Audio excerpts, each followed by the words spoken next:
नमस्कार, स्वागत करती हूँ आपका कृष्णा न्यूज में और आपके साथ मैं श्रुति। चलिए बड़ी खबरों की शुरुआत करते हैं।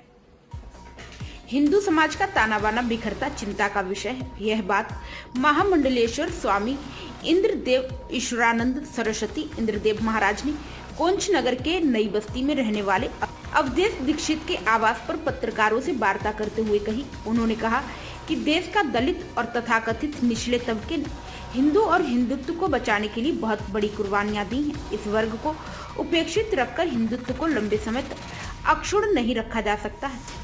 हिंदू और सनातन धर्म को अगर जिंदा रखना है तो सदियों से इस सेवा कार्य में जुटे वर्ग को समुचित सम्मान और बराबरी का दर्जा देना है। उन्होंने पश्चिमी संस्कृति की ओर भटक रही युवा पीढ़ी को संस्कारवान बनाने और सनातन संस्कृति का ज्ञान देने की आवश्यकता पर बल दिया। उन्होंने चरित्र निर्माण पर बल देते हुए कहा कि व्यक्ति अगर चरित्रवान होगा तो उसे कीर्ति और धन प्राप्त होगा, सामाजिक उन्नति भी होगी जब व्यक्ति का अच्छा होगा। उन्होंने कहा कि भारत युवाओं का देश है। देश की युवा पीढ़ी व्यसनों में खोखली हो जाएगी तो देश के विकास में कैसे अपना योगदान देंगे।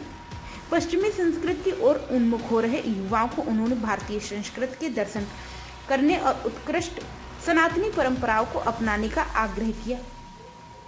लिव इन रिलेशनशिप पर पूछे गए एक सवाल पर उन्होंने कहा कि लिव इन रिलेशनशिप का शाब्दिक अर्थ बुरा नहीं है, क्योंकि सामाजिक जीवन में एक दूसरे के साथ रहकर ही जिया जा सकता है, लेकिन इसके पीछे व्यक्ति की जो मानसिकता और व्यवहार है वह अनर्गल है। उन्होंने दो टूक कहा कि वह इस तरह के तौर तरीकों का बिल्कुल भी समर्थन नहीं करते हैं। महिला की स्वतंत्रता को लेकर उन्होंने कहा कि वह भी मनुष्य है, उन्हें भी स्वतंत्रता पूर्वक जीने का अधिकार है। मनोज से भरे की रिपोर्ट। क्या संदेश देना चाहेंगे?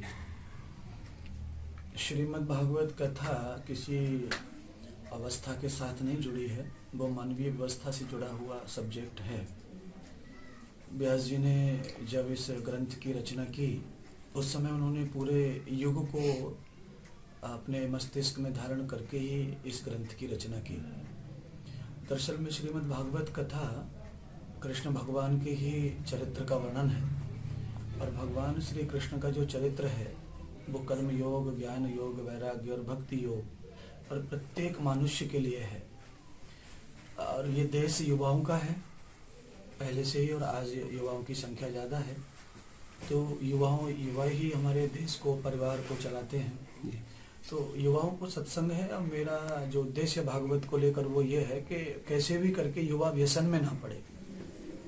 तो भागवत के माध्यम से बहुत सारे टॉपिक हैं, ऐसे भागवत में कथाएं हैं जिनको सुनाकर हम ये प्रस्तुत करते हैं और संदेश देते हैं कि कैसे भी करके हम व्यसन मुक्त हों। कहीं ना कहीं युवा अपने राह से भटक रहा है, उसके लिए क्या आप संदेश देंगे?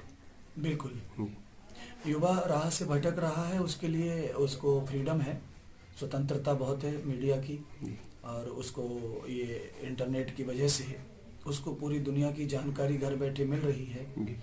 प्राचीन सभ्यता में हमें बाहरी देशों की जो सभ्यता है जीने की वो हमें प्राप्त नहीं होती थी। इस कारण हम अपनी सभ्यता में ही जीते थे और हमारी सभ्यता जीने की जो है वो बहुत ही मर्यादित है, और हम अभी घर बैठे जो है पूरे विश्व की सभ्यता का दर्शन करते हैं। तो मन और बुद्धि और नेत्र जो होते हैं ये बाह्य चमक को बहुत पसंद करते हैं। इस कारण हमारे युवा जो है भटक ही रहे हैं।